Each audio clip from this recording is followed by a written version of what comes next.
Hi viewers, నిన్న అయోధ్యలో బాలరాముని యొక్క ప్రాణప్రతిష్ఠ ఎంత గొప్పగా జరిగిందో యావత్ ప్రపంచం చూసింది. ఇటువంటి సమయంలో అసలు అయోధ్య ఎలా ఉంది ఏంటని చెప్పేసి అక్కడ మొత్తం తిరిగినటువంటి కొంతమంది అయోధ్య నగరానికి నేటితో ఆ సీతమ్మ తల్లి శాపం తీరిపోయింది అన్నారు. ఇదేంటి ఇలా అన్నారు, ఏంటి అబ్బా అనిపించింది.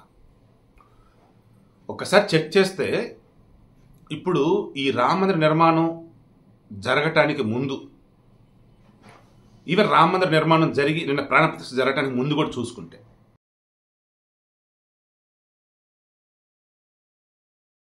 పేరుకే అయోధ్య రాముని యొక్క జన్మభూమి, కానీ వేరేలాగా అనుకోవద్దు. ఏదో ఒక రకమైనటువంటి నైర్యాసం, ఏదో ఉందంటే ఉంది రాముడి యొక్క జన్మభూమి అన్న పేరే తప్ప అక్కడ జనాల్లో ఏదో ఒక రకమైనటువంటి వెలితి. ఆ సిటీ కూడా నార్మల్ సిటీ లాగే తప్ప రాముడి యొక్క జన్మభూమి అయోధ్య అంటే అసలు ఏ రేంజ్లో ఉండాలనే ఫీలింగ్ ఎక్కడ కనిపించదు కాదట. కారణం ఏంటి? వాల్మీకి రామాయణం ప్రకారం మన శ్రీరామునికి పట్టాభిషేకం జరిగేంత వరకు అందులో ఉంది. కానీ ఆ తర్వాత వచ్చిన ఎంతోమంది ఏమి రాసుకొచ్చారండి, సీతాదేవిని వనవాసానికి పంపాడని, ఆ తర్వాత ఆమె వచ్చి శపించిందని, ఆ తర్వాత వీళ్ళ వంశంలో సరైనటువంటి రీతిలో పరిపాలన జరగలేదని, ఆ తర్వాత ఇంకెన్నో రకాల సమస్యలని, వేల సంవత్సరాలు కూడా ఎన్నో ఇబ్బందులు ఈ అయోధ్యలో ఉంటూనే రకరకాలుగా చెప్తూ ఉంటారు.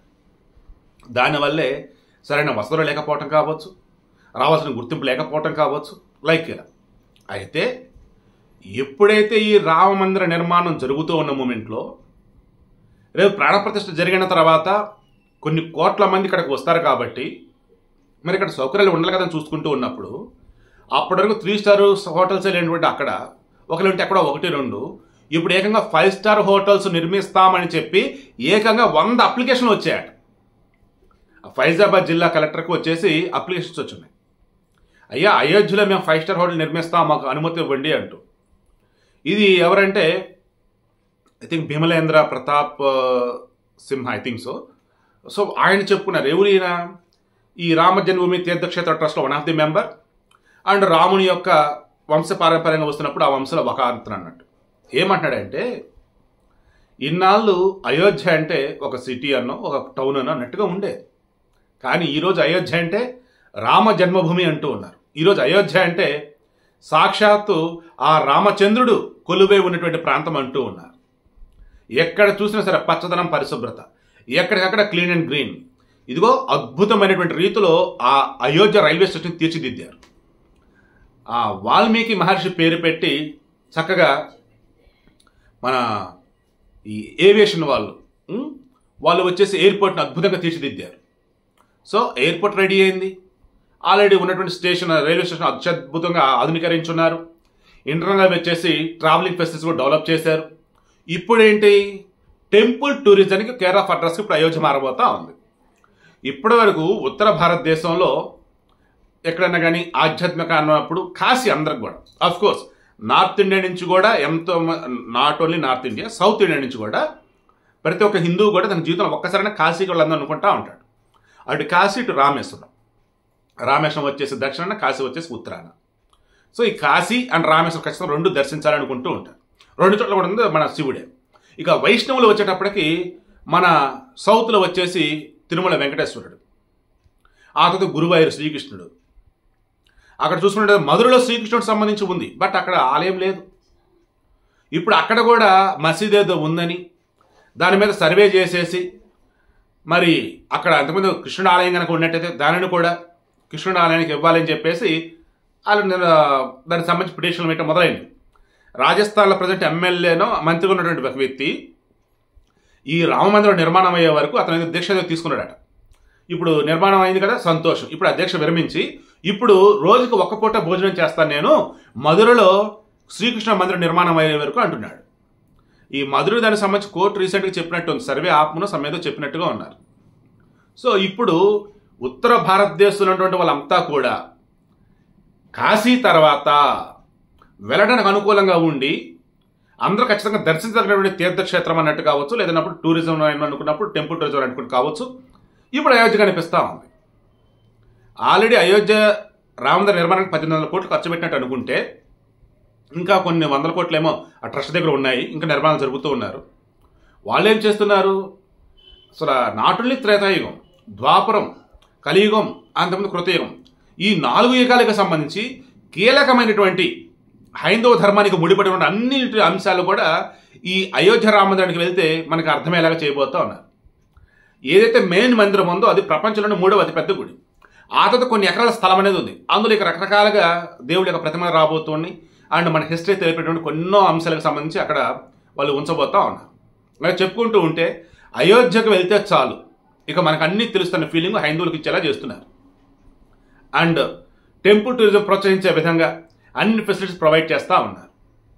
దీంతో ఇప్పుడు అయోధ్య రామ జన్మభూమి అంటే ఇది కదా అంటున్నారు. రాముడు నడయాడుతున్న ప్రాంతం అంటే ఇది కదా అంటున్నారు.